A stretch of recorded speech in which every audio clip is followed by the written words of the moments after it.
Welcome back, Nick Lange's Comic Corner, Classics slash Non-Classics. This is episode number 800, not 800, 909, 906, and the 800 double shot. I have two DC trades. What can I do for my 800 double shot? How about a review of Justice League slash Mighty Morphin Power Rangers? Written by Tom Taylor, artwork by Stephen Byrne. I wonder if this guy is actually related to John Byrne. Yeah, I wondered that myself. I wonder if this guy must be John Byrne's son or nephew, or could be his brother. Who the heck knows? Yeah.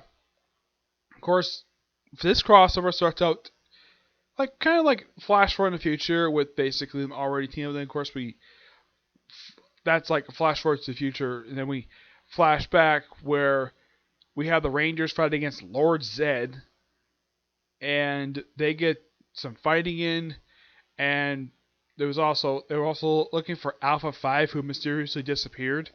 Yeah, and there was a fake Alpha 5, and of course Zack found him, and the thing exploded, and Lord Zedd shows up, and then they take teleporter, they got damaged, and then they got sent to another dimension. Yeah, where'd they get sent to? The world of DC Comics. Though it's implied this is during the Rebirth era, but there's one slight little problem. Well, there's a couple slight problems with this thing. Now, for one thing, at this point in time, John Stewart was not on the Justice League at this point. Nope, he wasn't. Also, when this came out, this only came out just not too long ago. This came out roughly in 2017. Also, this series suffered through a delay. Yeah, I've never seen this before for a book for Power Rangers, where there was delay. Yeah, there was delay between issues. I think it was like 4 and 5 for some reason. Yeah, I have no idea why in the world the series suffered delay, but it did. This only came out roughly just a couple years ago. Now, there's one particular person, I want to talk about the other villain of this crossover, and I heavily disagree with him with the look they gave for him in this storyline. And Zack ends up in where in DC Comics Earth does he end up? He ends up in Gotham City of all places, and he runs into Batman, gets into a fight with him, and then the Air Rangers show up, and then comes a big, humongous plot hole. The Rangers summon the Dinozords, which I'm thinking, okay, that makes no sense. Why? Because at the time Lord Zedd showed up, he destroyed these Zords. If you ever watched the TV show, that's what he did in the 3-part of the Mutiny.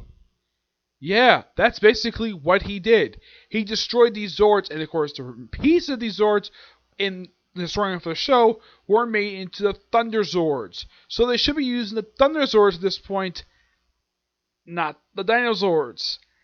I have no idea why in the world that this would be a good idea. Yeah, I'm sure some people probably question this at this point in time, because anybody who's watched the TV show knows when Lord Zedd showed up, those Zords basically were destroyed. As for why they have them, no idea.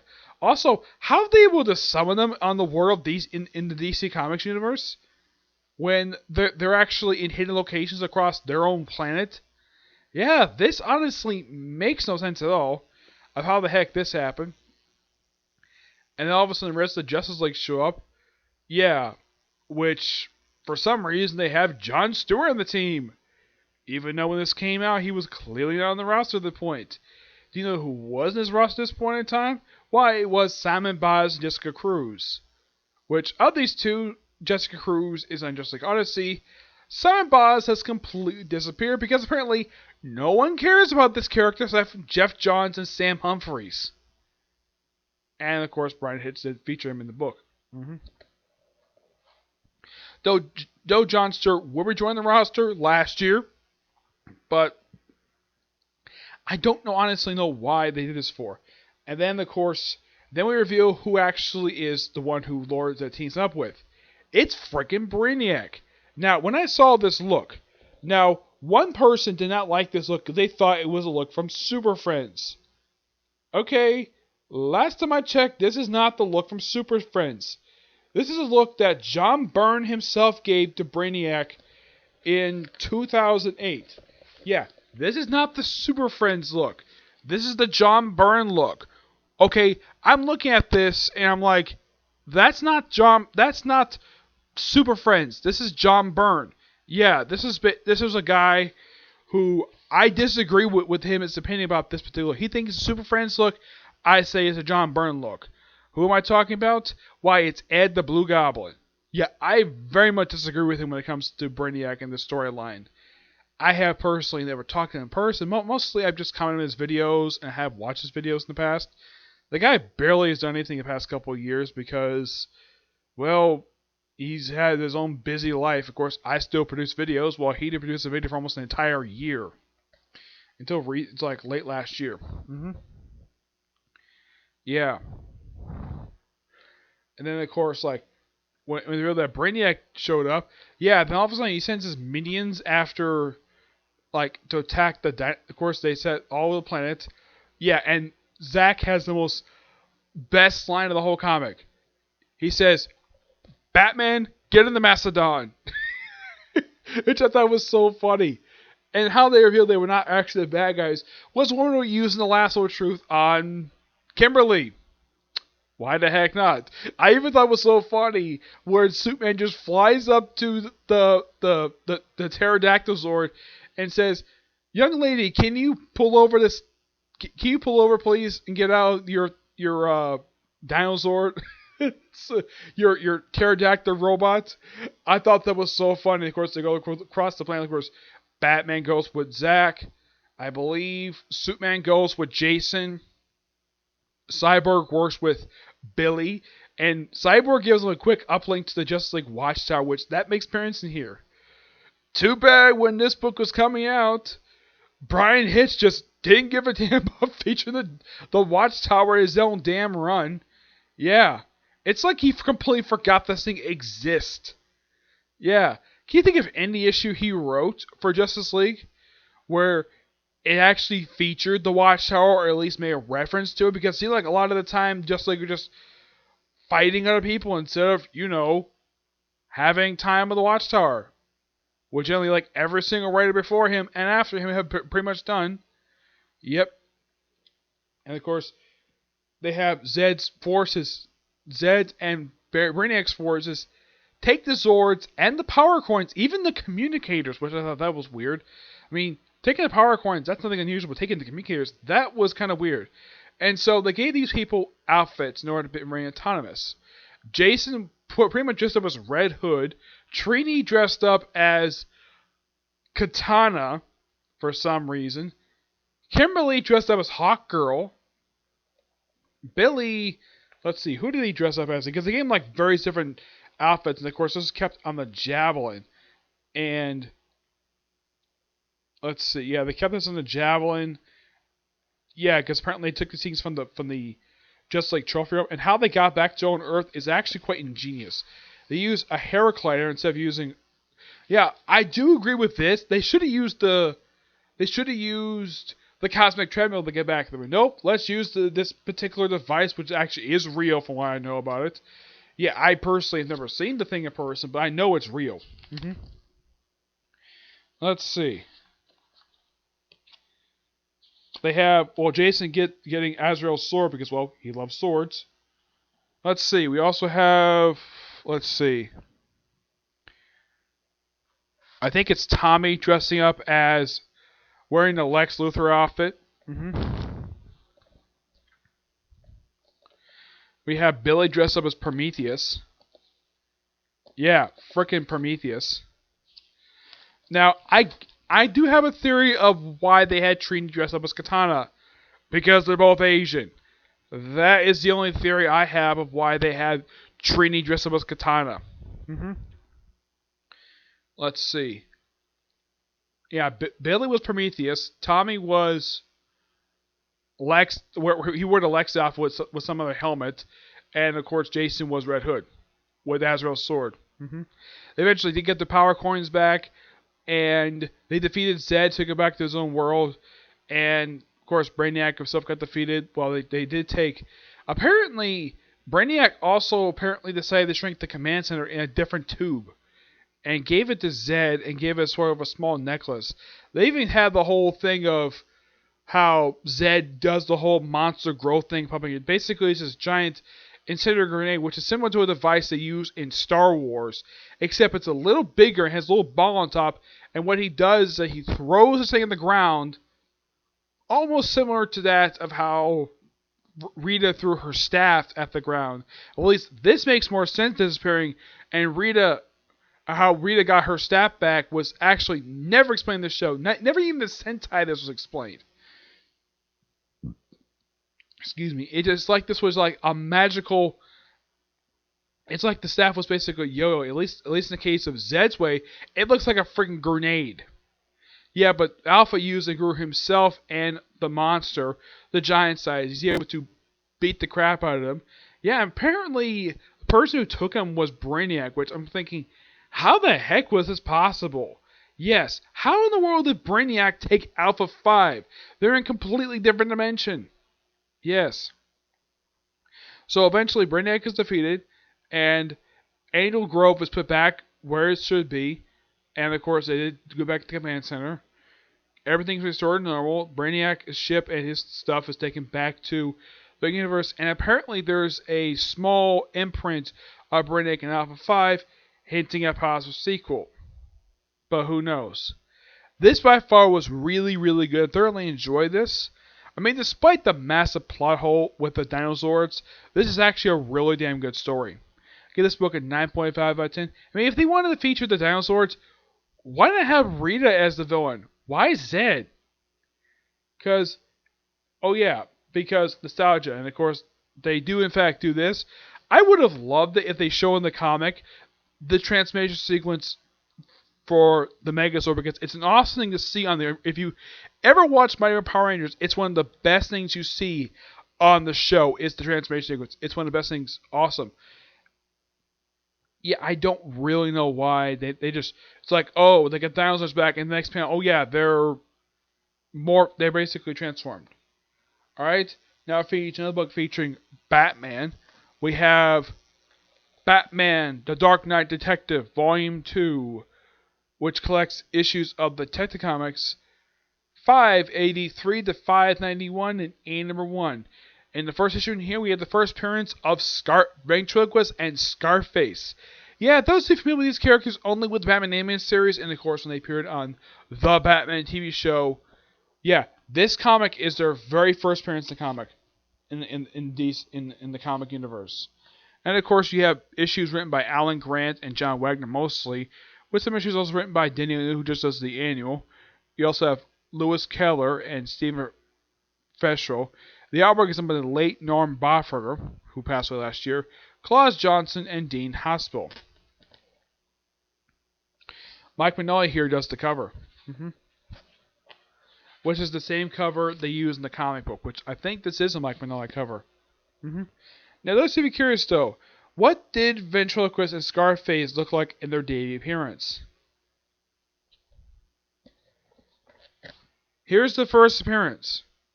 Yep. Now, this book also features the Ratcatcher as well, but this is not his first appearance. His first appearance was back in issue 483. Well, for Detective Comics. They actually have his Who's Who back here, so yeah, they have this Who's Who thing for, like, here's the Ratcatcher right here, and it says right here, first appearance, Detective Comics 485, which means this was well before this even came out. Oh yeah, in case you're wondering who the ventriloquist at this point is, this is Arnold Wesker.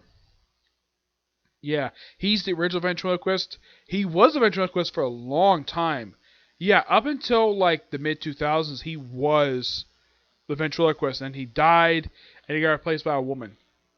And then, yeah, then she was pretty much ventriloquist up until Flashpoint, and then they feature Arnold Wesker again in a very bizarre way, where apparently he's missing Scarface, so apparently he has the ability to control corpses and make them like his own puppets.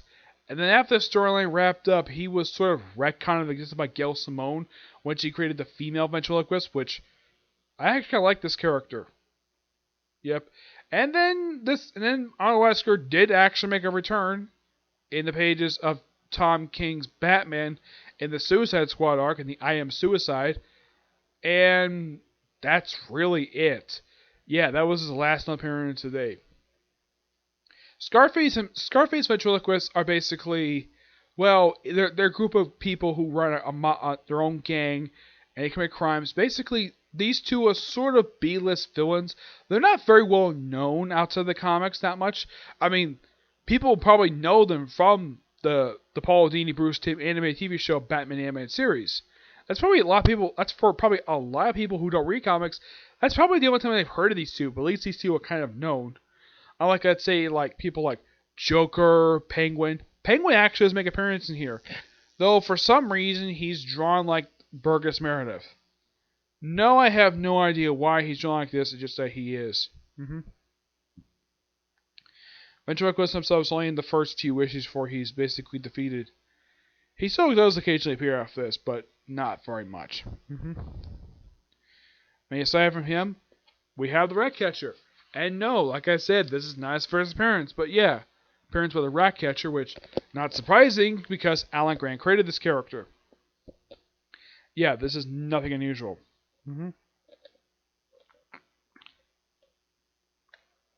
Yep.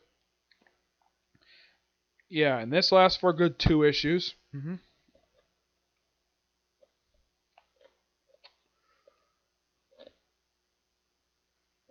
Let's see, we have some other stuff. Other guys. We have a character who, yeah, appearance-wise, some people, like, when they read this, people are thinking, is that Blight from Batman Beyond? Yeah, a lot of people might make that mistake. As far as I know, now looking at this guy, I would not think Blight when I look at this guy. He kind of reminds you of Dr. Phosphorus. Yeah. A character came by Steve Eckelhart during the Strange Apparition storyline. Yeah, that's what I think when I thought of this guy. But no, it's somebody completely different. Some ghastly figure who just appears in this quick little 2-parter and that's it.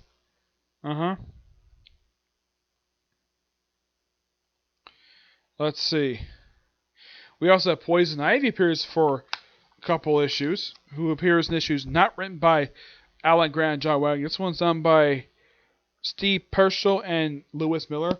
Yeah, and for some reason, Ivy suffered through some disease that has her have these marks on her arm, which in story they don't really explain this very well. It's like it's implied she's affected with some disease. And by the end of the issue, she is cured. Yeah. And then we have the annual, which is the Fables. This was a 3-part story. I actually own all 3 of these issues. The first part was to was number 1. Part 2 was Green Arrow, Volume 2, number 1. And number 2, Annual Volume 2, number 1. And The Question, number 1. All 3 written by Danny O'Neill. And this 3-parter, which... This is actually the first time number 1 has ever been collected. Yeah, it's just a 3-parter featuring The Question goes to first Gotham City with Lady Shiva, along with Talia al Ghul. And look, here's the Penguin. And he's drawn like Burgess. He's basically given the Burgess Meredith look. You know, the purple pants, the top hat, yeah. And the cigar thing. Like, the cigarette and the pipe. Yeah, that's all Burgess Meredith. This was his definitive look for a long time. Yeah, for some reason for DC Comics, they must have, the artists at DC Comics must have loved this look for the Penguin. So they kept this look for him, up until, the 1990s, when they finally updated his look. I think they did briefly give him the Danny DeVito look, but yeah. Yeah. Of course, the appearance by Talia. This appearance by Roz in here. It's an interesting little 3-part. It's an interesting little issue. Yeah, of course, the thing will continue in the first stand for Green Arrow. Also done by Danny O'Neill. Yeah, Danny O'Neill would not only do the first stand for Green Arrow, the one that was the first ongoing series, he also did the second, even the third one. The third was simply put, the next appearance of The Question right after his ongoing series got canceled after 36 issues.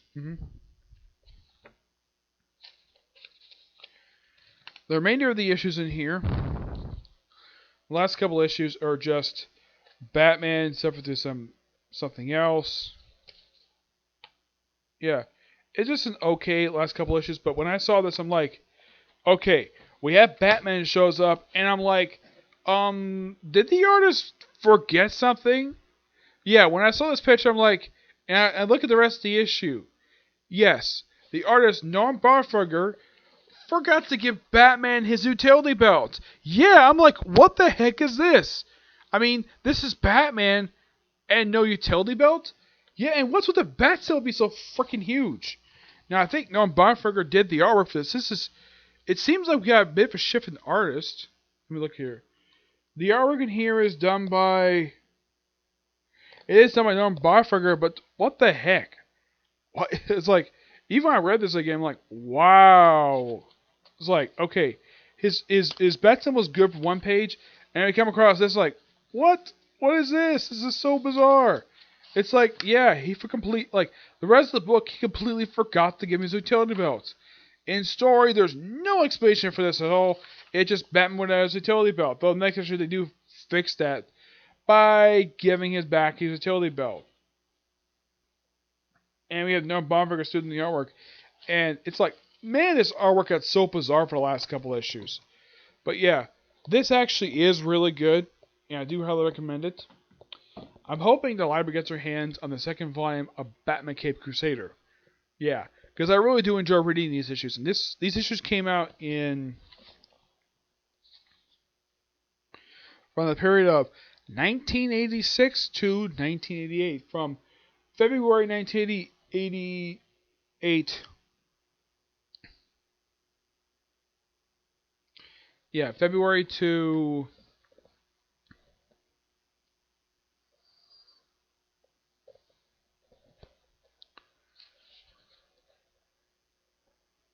October 1989. I'm going to give this book roughly a 9.5 out of 10. It's really good. I do highly recommend it to people fans of Batman. And of course, people are fans of Alan Grant and John Wagner. Okay, so that's it for this particular review. I have one more video planned for today, and that's a review of the next chapter of the 7 Deadly Sins. Okay, but there's the next video. Bye.